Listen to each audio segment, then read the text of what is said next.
नमस्कार मंडळी. तर आज आपण बघतोय हॉटेल गारवा स्पेशल चिकन मसाला थाळी. तर बघूया हॉटेलमध्ये कसं बनवलं जातं.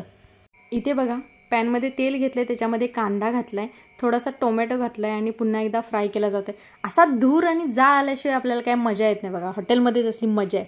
तर आता कोथिंबीर घातली, त्याच्यामध्ये फ्राय. आता बघा हळद घातले, कांदा लसूण मसाला, तिखट, गरम मसाला, किचन किंग मसाला, चिकन मसाला, थोडंसं मीठ घालायचं आणि छान हे मसाले आता पुन्हा परतवून घ्यायचे. इथे बघा छान व्यवस्थित परतवून घेते ते. आता त्याच्यामध्ये चिकनचे पीस हे जे बॉईल करून ठेवलेले आहेत ते घातले जातात. एका प्लेटला 4 ते 5 पीस असतात. याच्यामध्ये बघा आता स्टॉक टाकला जातोय. पुन्हा एकदा छान हे हलवून घ्यायचं आहे. परतून घेतल्यानंतर बघा थोडंसं पाणी ह्याच्यामध्ये घालणार आहे आपण. ही बघा रेड ग्रेव्ही घातली आहे जी हॉटेलमध्ये सर्रास बनवली जाते. त्याच्यानंतर थोडीशी कट टाकला आणि छान हे परतवून घेतो व्यवस्थित.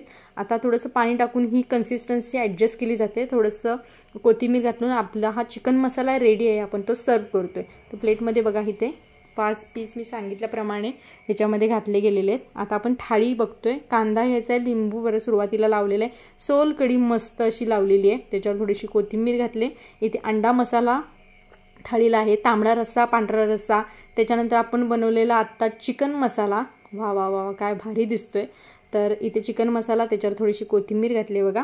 आणि चपाती भाकरीसुद्धा इथे दोन्ही अवेलेबल आहे. तुम्हाला जे हवे असेल ते ऑर्डर करा. आणि थाळीबरोबर जिरा राईस, प्लेन राईस सगळं अवेलेबल आहे. ही बघा आपली थाळी रेडी आहे. तर तुम्ही कधी येत आहे हॉटेल गारवाच्या चिकन मसाला थाळीचा आस्वाद घ्यायला, नक्की लवकर भेट द्या.